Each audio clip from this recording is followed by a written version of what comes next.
This is one-on-one session with the Forum IAS founder and director Ayush Sir. In this session, students are asked questions to test their preparedness for the personality test. One-on-one sessions are not mock panel sessions.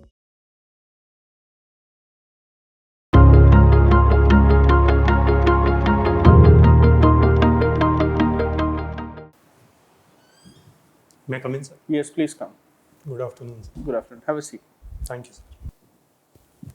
Yes, Vishal, when is the date of your interview? Sir, 10th of May. 10th of May. Vishal, can you briefly introduce yourself to me? Sir, my name is Vishal Khatri and I come from Nagpur district of Maharashtra. I did my BTech in Civil Engineering from IIT Bombay and a postgraduate diploma in Leadership and Liberal Arts from Ashoka University. I also have a substantial corporate work experience of about 4 years. Presently, I am serving in the Indian Forest Service. Vishal, these days we are seeing that out of 10 candidates we are interviewing, nearly 6 or 7 of them are from IITs. What is the reason of sudden exodus of IITians to Indian Civil Service? Sir, I think there are 2 or 3 reasons for this phenomenon.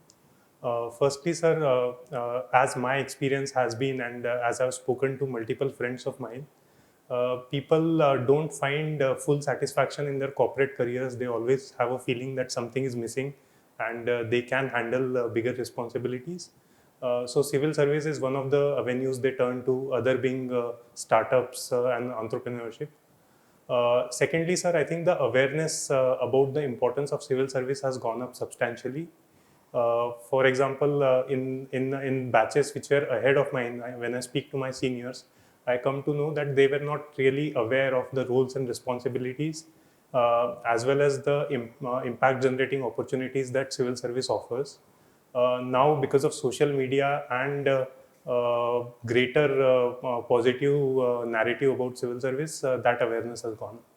There are some, you are also you have some interest in behavioral economics, right? Yes, sir. Now, from the perspective of behavioral economics, tell me, around 10 to 15 years back, IITians were not looking this side. Yes. Why are they looking at this side right now? Sir, in behavioral economics, we have a concept called role modeling. So as I said, because of social media and because of positive stories of change that civil servants have been able to deliver, there are a number of books coming out. There are also documentaries like the recent documentary on Tigress Avni, Sherni, which has attracted people and made them more aware about this. Secondly, sir, I think the risk appetite of people has gone up, especially in the IITs. They always have a safety net that they can fall back upon even if they fail here. So they are not afraid to take Please chances. correct me if I'm wrong. So, until a decade back, everybody felt that if they want to have a great career after an IIT degree, the great career would await them in America and Europe, right? Big packages. Yes. Now, with global companies, multinational companies coming to India, and with the startup boom that has happened, you no longer need to look at North America or Europe for great careers and great jobs and great perks.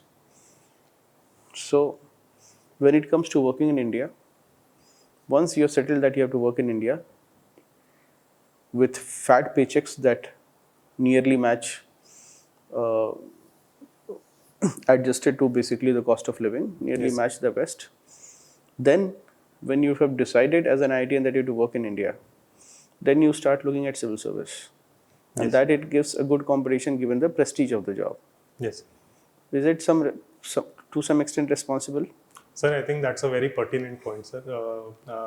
We had the phenomenon of brain drain earlier, and now we are seeing that has stopped, and we are even seeing reverse brain drain to an extent.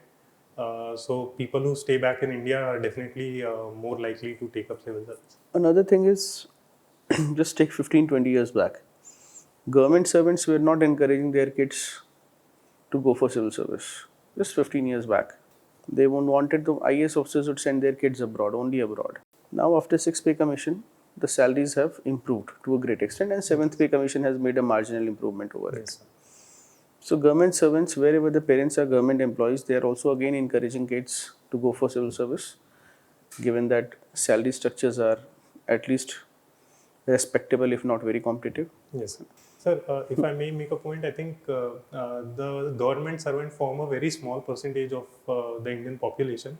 So, government servants encouraging their children wouldn't be a major contributing driver of the phenomenon, but yes, it does contribute to the increased popularity.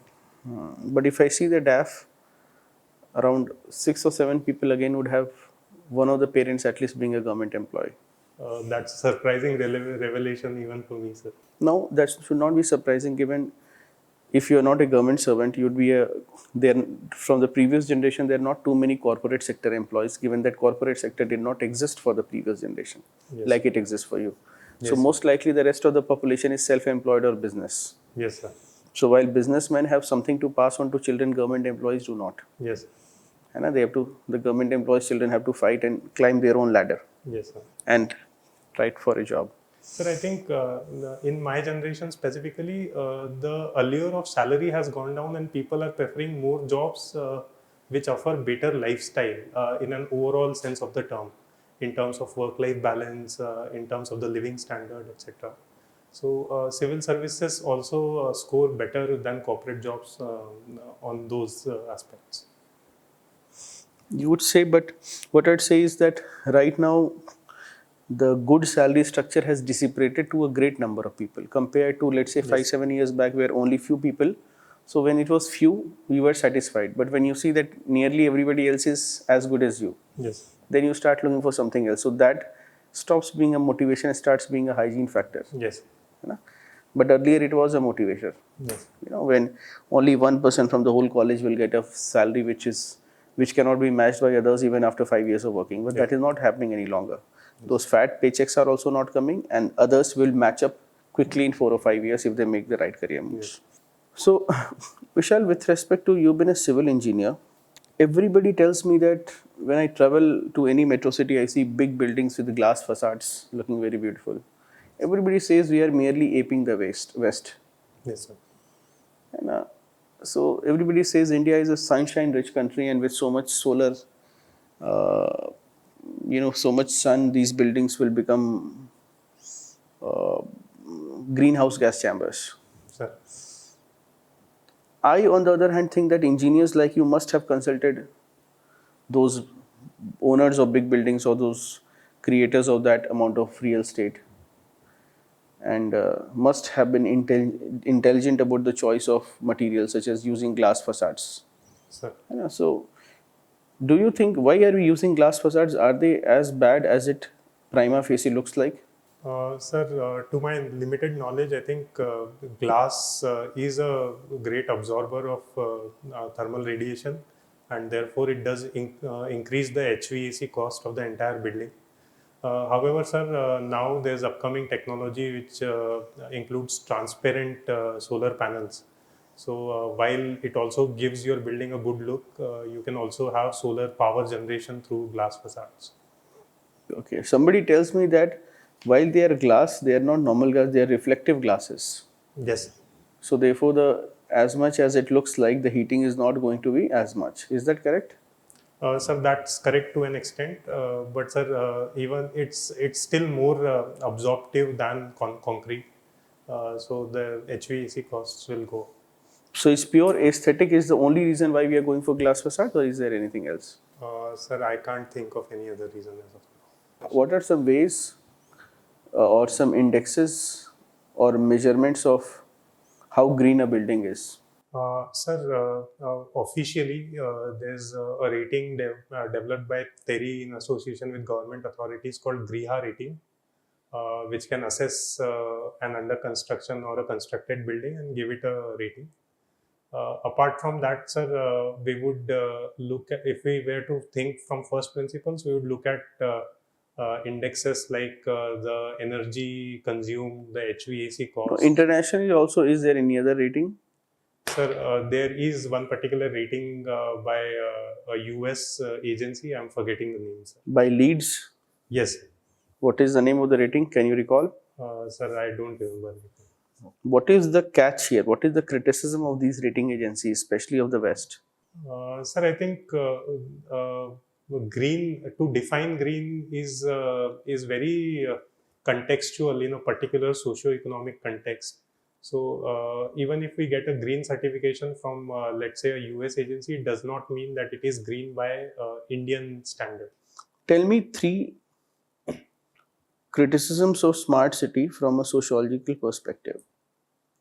Sir, firstly, some experts have opined that missions like these could lead to ghettoization of certain communities which are already marginalized. So it leads to increased inequality in the society. Secondly, sir, over reliance on tech can reduce human to human interaction and thereby weaken the social fabric. Apart from these, sir, I think there are also concerns about the environmental sustainability of such projects. So you say ghettoization, okay. Then the second is? Sir, ghettoization of marginalized communities, it can also lead to reduced human-to-human interaction and thereby weaken Okay, social so you fabric. might dehumanize services in a otherwise unsmart city. Okay. How about senior citizens who have to quickly adapt to technology? Sir, I think that's again a very pertinent point, sir. I think sometimes the pace of change is so rapid that old senior citizens do not get adequate time and do not get hand-holding to guide them through the change. As a result, they might feel left out. You have 4 years of corporate experience. What have been your key learnings? Sir, firstly, I have practiced and learned a lot of managerial tools in terms of planning, scheduling, budgeting, etc. Secondly, sir, I have worked in teams and I have led teams, so I understand the group dynamics of a team very well, how to deal with junior members, how to treat senior members, etc. And thirdly, sir, I think just pure technological learnings in terms of Excel, in terms of analysis, in terms of using frameworks to solve problems, those could be useful. What are some essential pillars of corporate governance?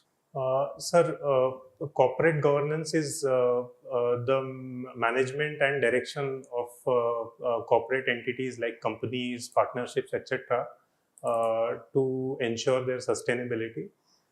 Sir, the pillars would include control of the board, clear division of roles and responsibilities, stakeholder management in terms of ensuring rights of minor shareholders, etc. One very important thing, separation of the office of MD and CEO has been in news for some time. Okay. Do you understand what are the implications of why separation of management from ownership? Of management from? Ownership. Yes. So when you say that MD, which means that it is a director or an owner, yes, but he's meddling into the affairs of the company, versus a CEO who's not an owner but a executor. Do you know why this separation of ownership and management is important? Sir, in the Indian context, a lot of our legacy companies like Tata's, Birla's, Ambani's, etc., are promoter-driven rather than shareholder-driven.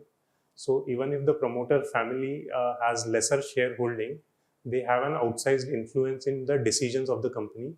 And sometimes those decisions can be taken at the expense of the overall shareholder value maximization. Therefore, it is necessary to have a professional CEO who will look after the interest of shareholders rather than merely the promoter. You've been working in the Indian Forest Service. Yes. Are you still under probation training or are you posted somewhere? Sir, I'm still undergoing trainings. Okay. What is likely to be your first posting? Sir, I have been allocated to Uttar Pradesh cadre. There's a component of on-the-job training in the overall training, under which I'll be posted as an assistant conservator of forest in some division.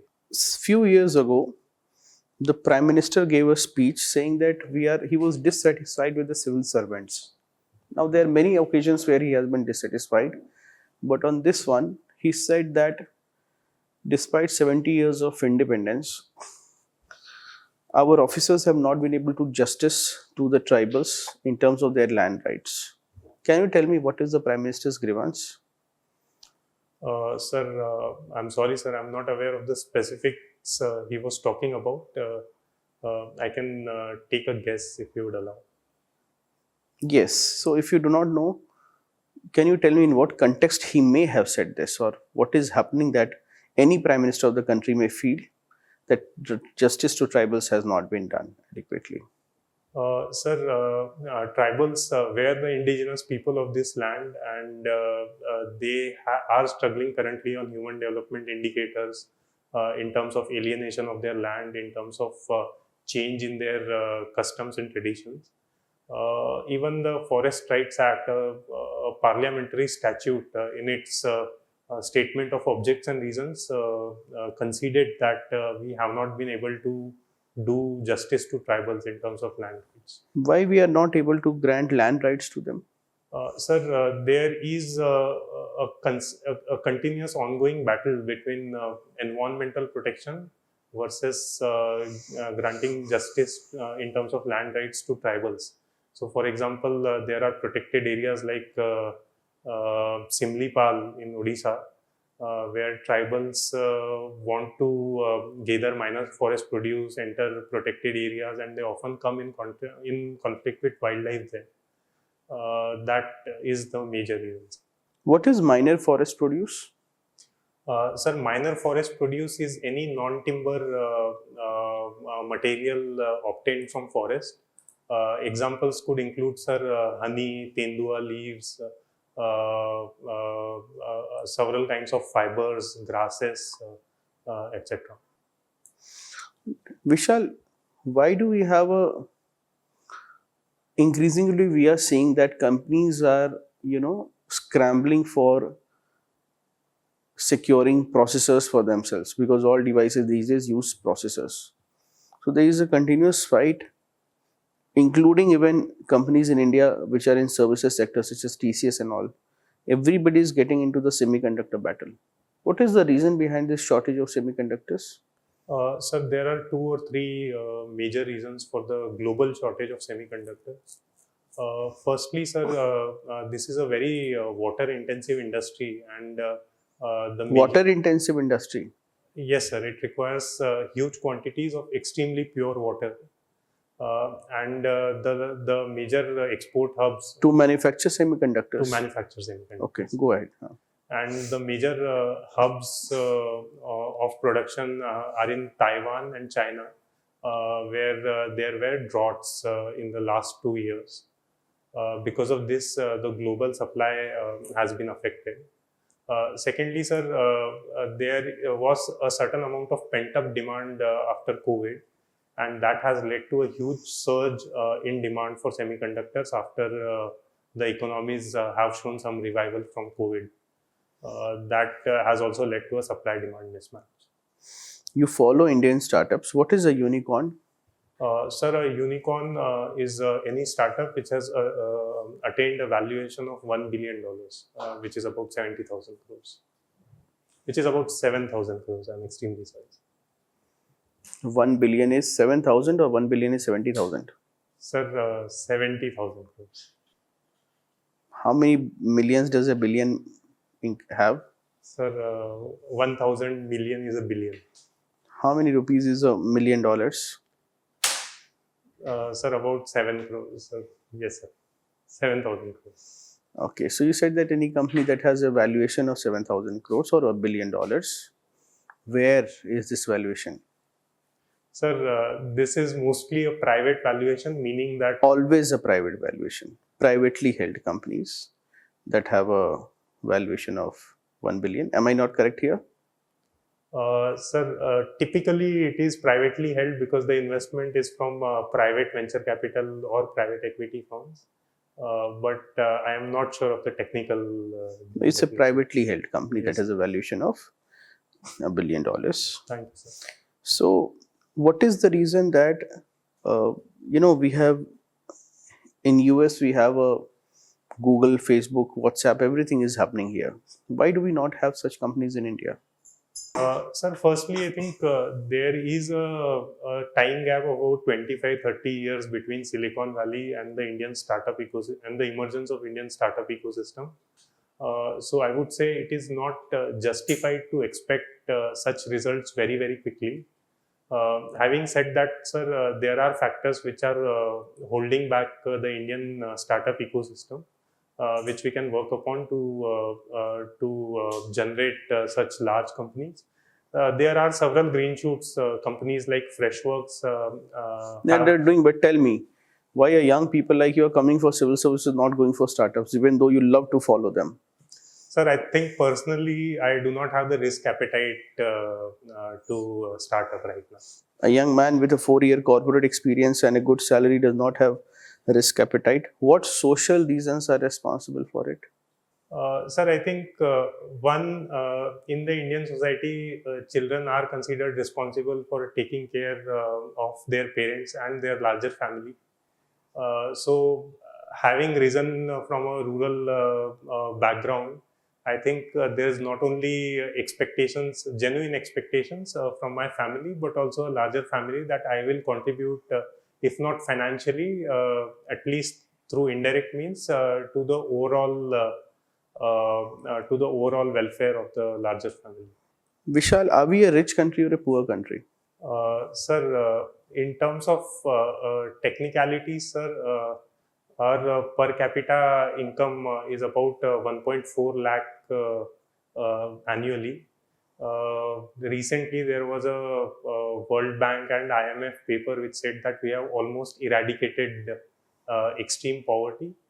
So we are not yet rich, but we have crossed the poverty threshold, and now we are moving towards development state.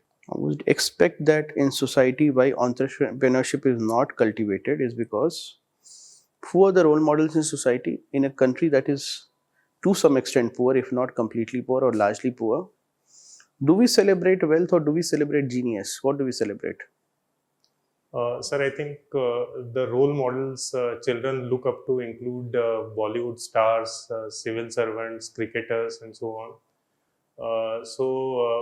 Even though an elite section of the society, let's say the top 5%, are aware of entrepreneurial heroes like Ola Cabs or Dipinder Goyal of Zomato, and that's less than a decade old phenomenon, right? Yes, sir. It has not percolated down to the entire society. Even the top 5%, it has only happened after Flipkart. Yes, sir. And was the first poster boy, you could say. Yes, sir. And only now you're coming to know about Zoho silently doing good work. Okay. So as in Indian society, we do not so much celebrate wealth. I mean, Elon Musk could be flaunting his billions in America, but were you to flaunt your billions in India, you are likely not to be respected in a country because that does not celebrate wealth as much. Sir, I think that is true to an extent.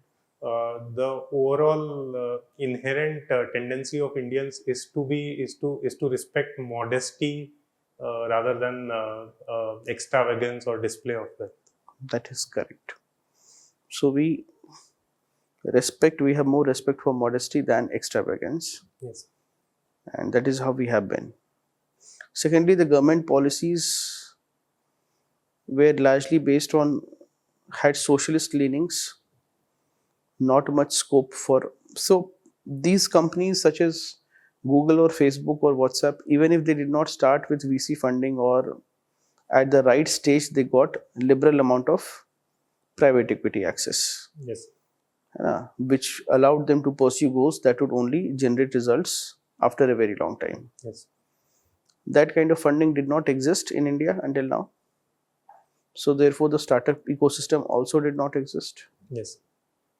And a private equity would be extremely regulated until the past decade, if we see. And that thought was also not there.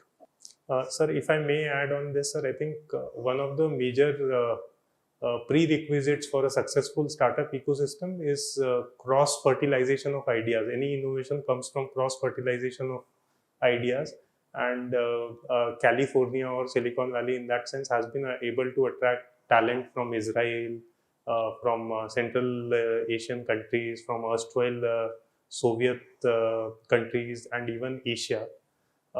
India also lags behind to an extent on that front. recently we have seen that some South Asian founders have shifted base to India, but it is largely a one-off phenomenon. Are you a married candidate, Vishal? No, sir, I'm still single. Okay. What is the reason?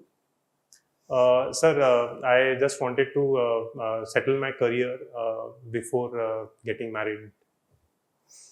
A good choice. If you were all right, what is the typical age in which Indians get married?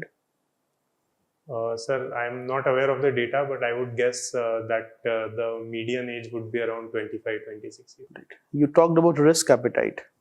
Does a young marriage age increase the risk appetite or does it reduce the risk appetite? Sir, I think it definitely reduces the risk appetite. Given that responsibilities of running a household come. Yes. The West, what is the age of marriage usually? Sorry, sir. In the West, do marriages happen at 25, 26? Sir, I think it would definitely be higher than it is in India. Sometimes almost a decade higher. Yes. That can be one of the factors. Yes, sir.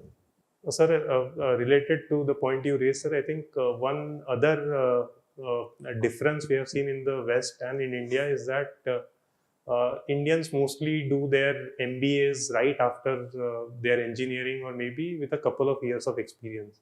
In the West, what is encouraged is to get a substantial amount of work experience, say 8 to 10 years, before you go for your MBA. And that has led to a lot of startups because you develop an anchor, a base in one particular sector, and you have technical expertise and business knowledge about that sector. So people who have worked, say, in one particular industry for 8 years and then they go for their MBA have a higher propensity to start up, and there are several successful examples of such founders in the West. That is correct.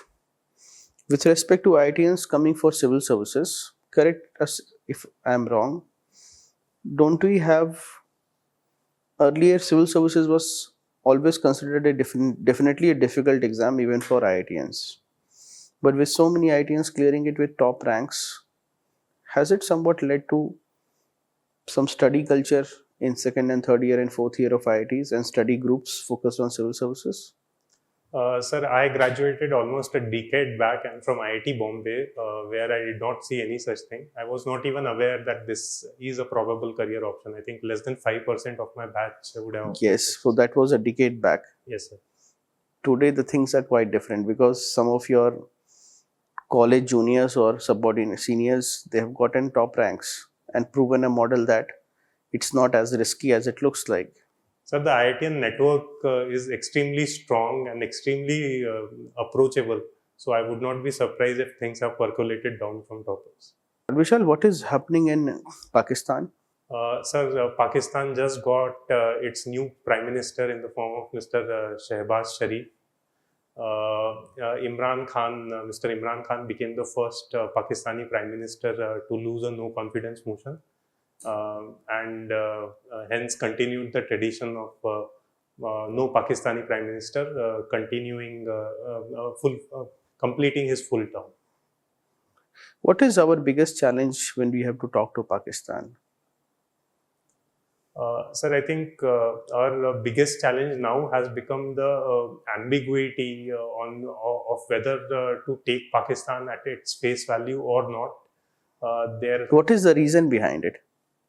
Sir, there have been several instances, including the Lahore bus diplomacy and later during Pulwama and Uri attacks, that Pakistan has backstabbed us. What is the reason? One is that they are bad people.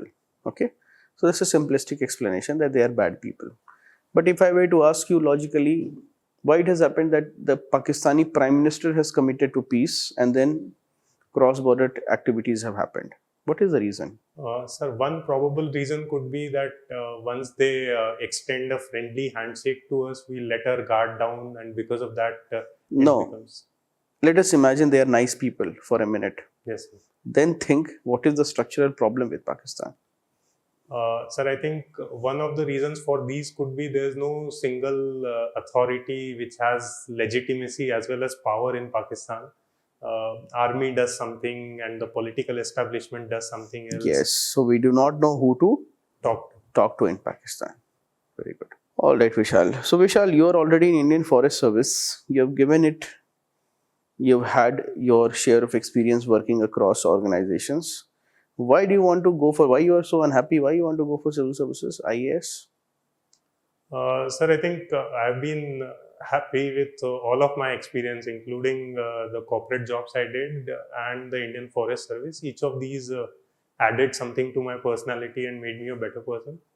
However, sir, I think the reason I decided to join civil service is because of the scale it offers in terms of opportunities for impact. There, I think the Indian Administrative Service offers much more opportunities, and it is a much more prestigious job, which is why I'm keen on it. Tell me just 2 or 3 ways where what you are seeking is better than where you are.